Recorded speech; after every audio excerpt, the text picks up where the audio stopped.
আলহামদুলিল্লাহ, আপনাদের সাপোর্টে অবশেষে আমার 4K ওয়াচ টাইম কমপ্লিট হয়েছে। এখন হচ্ছে আমার চ্যানেলটা মনিটাইজেশনের জন্য অ্যাপ্লাই করব। তো কিভাবে অ্যাপ্লাই করতে হয় সেটা এখন আমি আপনাদেরকে দেখাবো। তো তার জন্য আমরা এই কোনারে যে আর্ন অপশনটা দেখতে পাচ্ছি, এখানে হচ্ছে আমরা ক্লিক করব। এখানে আর্ন অপশনটাতে ক্লিক করার পর এই যে আমাদের সামনে কিন্তু এখানে অ্যাপ্লাই নাও অপশনটা চলে আসছে। 4000 ঘন্টা ওয়াচ টাইম কমপ্লিট হওয়ার পর 1000 সাবস্ক্রাইবার কমপ্লিট হওয়ার পরে এই অপশনটা চলে আসছে। আসার পর আমরা অ্যাপ্লাইয়ে ক্লিক করলাম। অ্যাপ্লাইয়ে ক্লিক করার পর আমরা এখান থেকে যে স্টার্ট বাটন অপশনটা দেখতে পাচ্ছি, এখানে আমরা ক্লিক করব।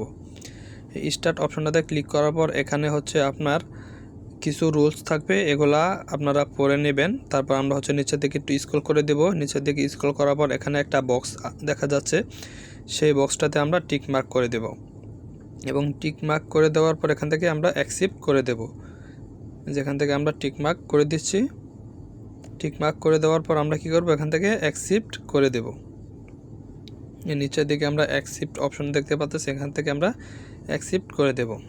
তো অ্যাকসেপ্ট করে দেওয়ার পর কিছু সময় নেবে, কিছুক্ষণের ভিতরেই কিন্তু আমাদের এখান থেকে সাকসেসফুল হয়ে যাবে, রিভিউ বেসি টিম হয়ে যাবে। তারপর এখান থেকে আমরা 2 নাম্বার যে অপশনটা দেখতে পাচ্ছি, এখানে আমরা স্টার্ট নাও অপশনটাতে ক্লিক করব। স্টার্টে ক্লিক করার পর এখানে প্রথম যে অপশনটা দেখতে পাচ্ছি, এখানে বলা হচ্ছে যে আপনার কোনো গুগল অ্যাডসেন্স অ্যাকাউন্ট খোলা আছে কিনা সেটা এখানে বলা হচ্ছে। যদি কোনো গুগল অ্যাকাউন্ট খোলা থাকে তাহলে আমরা প্রথম অপশনটা সিলেক্ট করে দেব। আর যদি কোনো গুগল অ্যাডসেন্স অ্যাকাউন্ট খোলা না থাকে তাহলে second no I need to create one এখানে আমরা ক্লিক করব। যেহেতু আমার খোলা রয়েছে সেক্ষেত্রে আমি হচ্ছে প্রথম অপশনটাতে আমরা ক্লিক করে দেব। আর যদি আপনার কোনো অ্যাকাউন্ট খোলা আছে কিনা সেটা আপনি না জানেন বা আপনার মনে নাই, জানা নেই, সেক্ষেত্রে আপনার আই ডোন্ট নো তে আপনারা ক্লিক করে দেবেন। যেহেতু আমার খোলা রয়েছে সেক্ষেত্রে আমি প্রথম অপশনটা দিয়ে দিচ্ছি, আই হ্যাভ এ এক্সিস্টিং। তো এখান থেকে আমি হচ্ছে দিয়ে দিলাম। দিয়ে দেওয়ার পর এখান থেকে নেক্সট অপশনটাতে আমরা ক্লিক করে দেব। ক্লিক করে দেওয়ার পর এখানে আপনার গুগল অ্যাডসেন্সের যে অপশনগুলো এখানে নিয়ে আসবে, এখানে আপনার জিমেল অ্যাকাউন্টগুলো শো করবে। এখান থেকে আপনার যেই জিমেলটা দিয়ে গুগল অ্যাডসেন্স অ্যাকাউন্ট খোলা সেই জিমেল অ্যাকাউন্টটা এখান থেকে সিলেক্ট করে দেবেন। তো আমি হচ্ছে আমার জিমেল অ্যাকাউন্টটা এখান থেকে সিলেক্ট করে দিচ্ছি, যে অ্যাকাউন্টটা দিয়ে আমি আগে থেকে গুগল অ্যাডসেন্স অ্যাকাউন্ট খুলে রেখেছিলাম। আপনারা অবশ্যই অ্যাপ্লাই করার আগে 2-3 দিন আগে হচ্ছে গুগল অ্যাডসেন্স অ্যাকাউন্টটা একটা নতুন ফ্রেশ জিমেল অ্যাকাউন্ট দিয়ে খুলে নেবেন, সেক্ষেত্রে আপনার জন্য সুবিধা হবে। তো খুলে নেওয়ার পর আমি কী করব, আবার আমাকে ওখান থেকে ব্যাক নিয়ে আসবে। আমি যেই গুগল অ্যাডসেন্স অ্যাকাউন্টের যেই অ্যাড্রেসগুলো দিয়েছিলাম সেগুলো এখান থেকে রিচেক করতে বলা হয়েছে, আমি রিচেক করে নিচ্ছি এবং একটা স্ক্রিনশট নিয়ে নিলাম। তারপর এখান থেকে হচ্ছে আমি কন্টিনিউ করে দেব।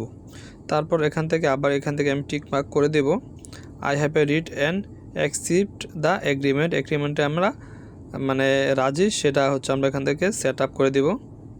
নিচে যে অপশনটা দেখা যাচ্ছে এখান থেকে সেট আপ অ্যাকাউন্টটা আমরা ক্লিক করে দেব। কাস্টম ইনফরমেশন এখানে দেখাচ্ছে।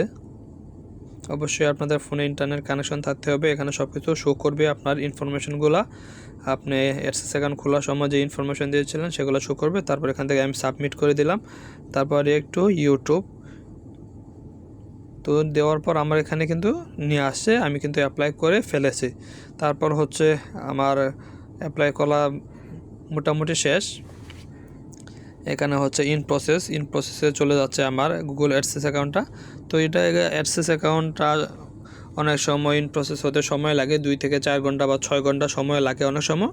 তারপর হচ্ছে যখন এটা ওকে হয়ে যাবে, তারপর নিচে যে অপশনটা দেখতে পাচ্ছি সেখানে আমরা গেট রিভিউর জন্য আমরা পাঠাবো।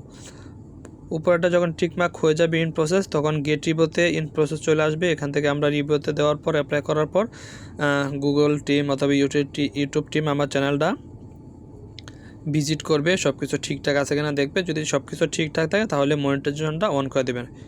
তো বন্ধুরা, ভিডিওটা ভালো লাগলে অবশ্যই চ্যানেলটা সাবস্ক্রাইব করে দিবেন এবং পাশে থাকা বেল আইকনটা অন করে দেবেন। তো দেখা যাক কতক্ষণ সময় লাগে আমার চ্যানেলটা রিভিউ হতে।